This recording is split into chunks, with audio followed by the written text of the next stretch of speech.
పిత పుత్ర పవిత్రాత్మ నామమున ఆమేన్. ప్రియమైనటువంటి సహోదరి సహోదరులారా, ఈ రోజు ప్రతి క్రైస్తవుడి యొక్క జీవితంలో, అదే విధంగా తల్లి తిరుసభ యొక్క ఆచరణలో ఒక ప్రాముఖ్యమైనటువంటి రోజు. ఈ యొక్క ఆదివారాన్ని తల్లి తిరుసభ మిషన్ సండే, ప్రపంచ సువార్త దినంగా ప్రకటిస్తుంది. ప్రియమైనటువంటి సహోదరి సహోదరులారా, ఒక క్రైస్తవ బిడ్డగా ఈ రోజు మనం అందరము మన యొక్క విచారణలో, సంఘాలలో స్టాల్స్ ని లేకపోతే ఫన్ ఫేర్స్ ని ఏర్పాటు చేసి మనకి తోచిన విధంగా డబ్బు సేకరించి మన యొక్క విచారణ గురువులకు మనము అందజేస్తూ ఉంటాం. అయితే ప్రియమైనటువంటి సహోదరి సహోదరులారా, ఈ యొక్క మిషన్ సండే అసలు ఏ విధంగా మన యొక్క తిరుసభ ఆచరణలోనికి వచ్చింది, దీని యొక్క ఉనికి ఏంటి, ఈ యొక్క మిషన్ సండే యొక్క ఉద్దేశం ఏమిటి, మిషన్ సండేని మనం బైబుల్లో ఎక్కడైనా చూస్తామా, ఈ యొక్క మిషన్ సండే ద్వారా మనం సేకరించినటువంటి ఈ యొక్క డబ్బును, ఈ యొక్క మనీని తిరుసభ ఏ కార్యముల కోసం ఖర్చు చేస్తుంది, మరియు ఈ యొక్క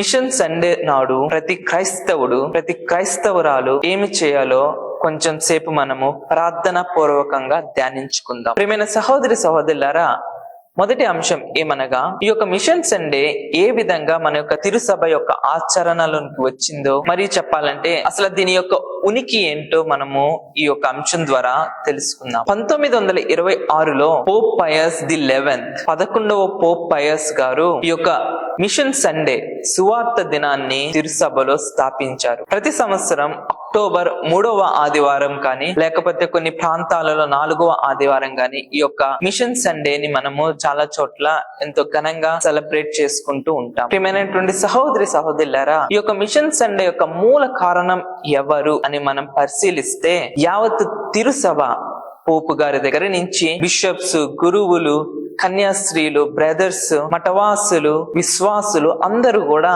ఈ యొక్క ఆదివారాన్ని మిషన్ సండేగా పాటించడానికి గల ముఖ్య కారణం, దీని వెనకాల ఉన్నటువంటి వ్యక్తి ఎవరని మనము పరిశీలిస్తే ఒక సామాన్యమైనటువంటి స్త్రీ. అవును ప్రియమైన సహోదరి సహోదరులారా, ఈ యొక్క మిషన్ సండే మన యొక్క ఆచరణలోనికి రావడానికి, ఉనికిలోనికి రావడానికి గల ముఖ్య కారణం ఎవరంటే ఒక సామాన్యమైనటువంటి స్త్రీ. వారి పేరు ఏమనగా బ్లెస్సెడ్ పౌలీనా జారికోట్. వీరు ఫ్రాన్స్ దేశానికి చెందినటువంటి ఒక సామాన్య స్త్రీ. ఈ యొక్క స్త్రీ బ్లెస్సెడ్ పౌలీనా గారు వారి యొక్క ప్రాంతాలలో ఉన్నటువంటి మిషన్ పర్పస్ కోసం వచ్చినటువంటి ఫాదర్ల యొక్క, సిస్టర్ల యొక్క, మరియు ఉపదేశకుల యొక్క, మరియు సేవకుల యొక్క కష్టాలను చూసి, వారి యొక్క బాధలను చూసి, వారికి ఏ విధంగా అయినా సాయం చేయాలనే ఉద్దేశంతో ఒక ఉద్యమాన్ని మొదలు పెట్టారు. ప్రియమైనటువంటి సహోదరి సహోదరులారా, ఆ ఒక ఉద్యమం పేరు ఏమనగా ప్రార్థన మరియు ఒక పైసా, ప్రేయర్ అండ్ పెనీ. ఈ యొక్క ఉద్యమం ద్వారా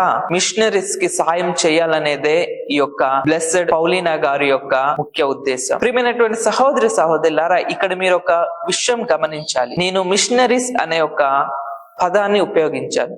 మన యొక్క తిరుసభలో ఎవరిని మిషనరీస్ గా పిలుస్తాము అని మనం పరిశీలిస్తే, వారి యొక్క గ్రామంలో జన్మించి విద్యా అభ్యాసం చేసి గురువుగా లేకపోతే కన్యాస్త్రీగా శిక్షణ పొంది వారి యొక్క గ్రామంలోనే అభిషేక్తులైన తర్వాత వారి యొక్క తల్లిదండ్రులను, బంధుమిత్రులను, స్నేహితులను, వారి యొక్క పట్టణాన్ని లేక ప్రాంతాన్ని వదిలిపెట్టి వేరే దేశానికి లేకపోతే రాష్ట్రానికి లేకపోతే ప్రాంతానికి సేవ కోసం వెళ్లే వారిని మిషనరీస్ గా మనము పిలుస్తూ ఉంటాం.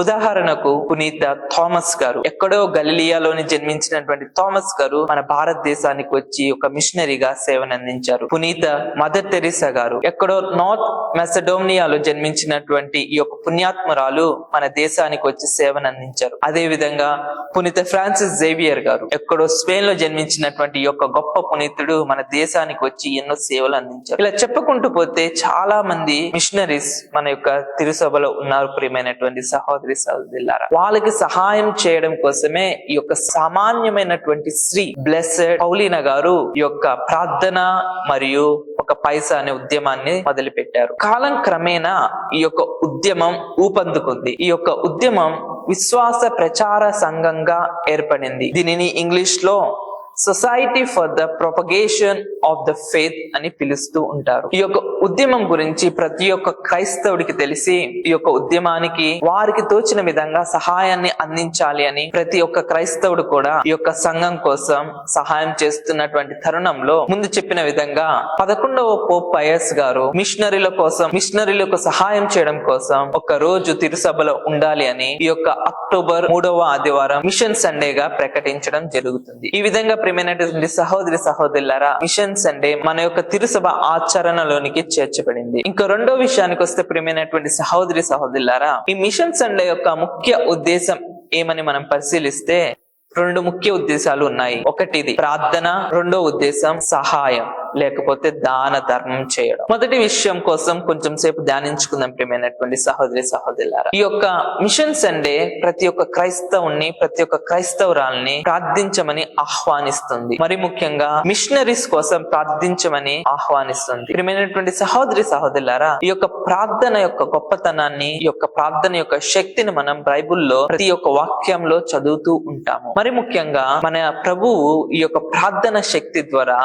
ఎటువంటి గొప్ప కార్యాలు చేశారో మనకి తెలుసు. ప్రియమైన సహోదరి సహోదరులారా, ప్రార్థన యొక్క శక్తితో భయంకరమైనటువంటి తుఫాన్ని ఏ విధంగా గద్దించారో, ప్రార్థన శక్తితో 5,000 మందికి ఏ విధంగా అయితే ఆహారాన్ని సమకూర్చారో, ప్రార్థన శక్తితో మరణించిన వారిని ఏ విధంగా పునర్జీవులను చేశారో మనము బైబిల్లో చదువుకుంటూ ఈ విధంగా చూసుకుంటే ప్రార్థన యొక్క శక్తి మరియు గొప్ప కార్యాలు మనం బైబిల్లో చూస్తూ ఉంటాము. ప్రియమైనటువంటి సహోదరి సహోదరులారా, కావున ఈ యొక్క ప్రార్థన యొక్క శక్తిని తెలుసుకొని మీ కోసము, మీ యొక్క పిల్లల కోసము, ఈ యొక్క ప్రపంచం కోసము ప్రార్థించమని ఈ యొక్క మిషన్ సండే ప్రతి ఒక్క క్రైస్తవుని ఆహ్వానిస్తుంది. ప్రార్థించడం అంటే ప్రియమైనటువంటి సహోదరి సహోదరులారా, గంటలు దేవాలయంలో ప్రార్థించమని నేను మీకు చెప్పడం లేదు. చిన్న విషయాల పట్ల దేవుడికి కృతజ్ఞత భావంతో ప్రార్థించండి. ఉదాహరణకు మనకు కొత్త రోజును దయచేస్తున్నందుకు, అదే విధంగా ప్రతిరోజు మనకి 3 పూట్ల ఆహారాన్ని దయచేస్తున్నందుకు భుజించే ముందు ప్రార్థించమని మిమ్మల్ని ఆహ్వానిస్తున్నాను. మరియు ముఖ్యంగా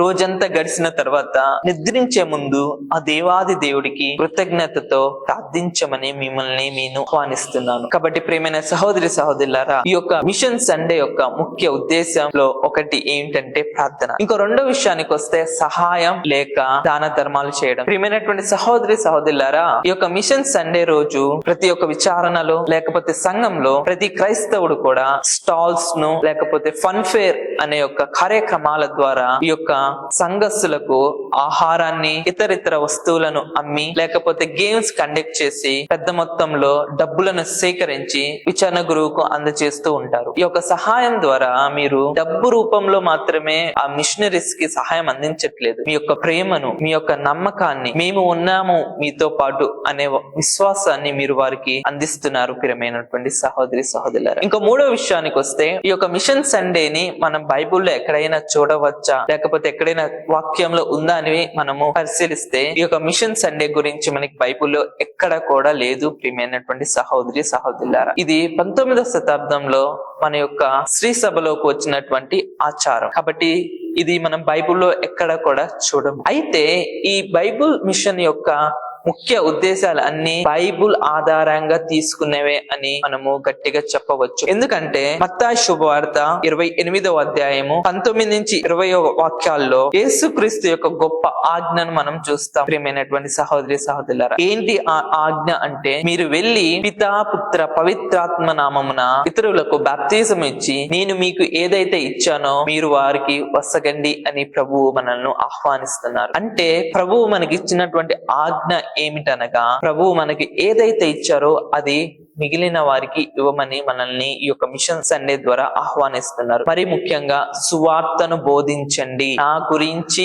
ఇతరులకు తెలియపరచండి, నా ప్రేమ గురించి ఇతరులకు తెలియపరచండి అని ప్రభు మనల్ని ఆహ్వానిస్తున్నారు. ప్రేమైనటువంటి సహోదరి సహోదరులారా, బైబిల్ ఆధారంగా ఇంకొక వాక్యం కూడా మనకు ఉంది. అది ఏమిటనగా అపోస్తుల కార్యములు 1వ అధ్యాయము 8వ వచనంలో సాక్షులుగా ఉండమని ప్రభు మనల్ని ఆజ్ఞ ఇస్తున్నారు. ఆయన యొక్క గొప్ప కార్యాల పట్ల, ఆయన చేసిన సేవ పట్ల మనల్ని అందరినీ ప్రియమైనటువంటి సహోదరి సహోదరులారా సాక్షులుగా మీరు ఉండండి అని ప్రభు మనల్ని ఆహ్వానిస్తున్నారు. వాక్యం చదువుకుందాం. పరిశుద్ధాత్మ మీ పైకి వచ్చినప్పుడు మీరు శక్తి నొందెదరు, భూదిగంతుల వరకు మీరు నాకు సాక్షులయ్యుందురని వారితో చెప్పాను. ప్రియమైనటువంటి సహోదరి సహోదరులారా, ఈ బైబిల్ మిషన్ యొక్క ముఖ్య ఉద్దేశం కూడా అదే. మనము సాక్షులుగా మారాలి, సాక్షులుగా ఉండి సువార్తను ప్రతి ఒక్కరికి బోధించాలి అని బైబిల్ మిషన్ సండే కూడా మనల్ని ఆహ్వానిస్తుంది. ఈ యొక్క వాక్యం మీద ఆధారపడి ఈ యొక్క సండేని ఆచరణలోనికి తీసుకున్నారు. ఇంకా 4వ విషయానికి వస్తే ప్రియమైనటువంటి సహోదరి సహోదరులారా, ఈ యొక్క మిషన్ సండే ద్వారా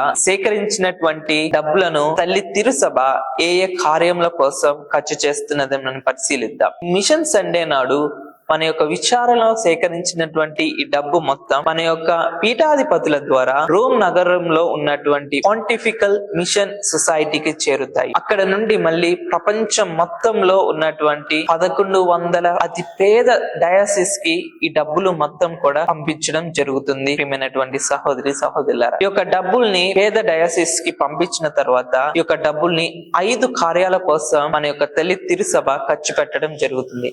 అందులో మొదటిది ఉపదేశకులకు శిక్షణ ఇవ్వడం కోసం, వారి యొక్క జీవన మనుగడ కోసం, అదే విధంగా మారుమూల గ్రామాలలో సువార్తను బోధించడానికి, సువార్తను అందచేయడానికి కష్టపడుతున్నటువంటి సేవకుల కోసం ఈ యొక్క డబ్బుని ఖర్చు పెట్టడం జరుగుతుంది. ఇంకా 2వ కార్యం ఏమిటంటే ప్రేమైనటువంటి సహోదరి సహోదరులారా, బ్రదర్స్ యొక్క శిక్షణ కోసం. అలాగా బ్రదర్స్ ఎక్కడెక్కడ అయితే ఉన్నారో, మరి ముఖ్యంగా అతి పేద ప్రాంతాలలో, ఆసియా, ఆఫ్రికా వంటి ప్రాంతాలలో గురు విద్యా బోధన పొందుతున్నటువంటి బ్రదర్స్ యొక్క శిక్షణ కోసం ఈ యొక్క డబ్బుని ఖర్చు పెట్టడం జరుగుతుంది. ఇంకో 3వ కార్యక్రమం చూసుకుంటే పాఠశాలలు మరియు ఆసుపత్రులను కట్టడం కోసం ఈ యొక్క డబ్బుల్ని తల్లి తిరుసభ ఉపయోగిస్తూ ఉంటుంది. చదువు లేక చీకటి రోజుల్లో గడుపుతున్నటువంటి విద్యార్థుల కోసం, మంచి ఆసుపత్రులు లేక అనారోగ్యంతో మరణిస్తున్నటువంటి విశ్వాసుల కోసం ఈ యొక్క డబ్బును ఖర్చు పెట్టడం జరుగుతుంది. ఇంకో 4వ విషయానికి వస్తే అనాథ ఆశ్రయాలు, వృద్ధ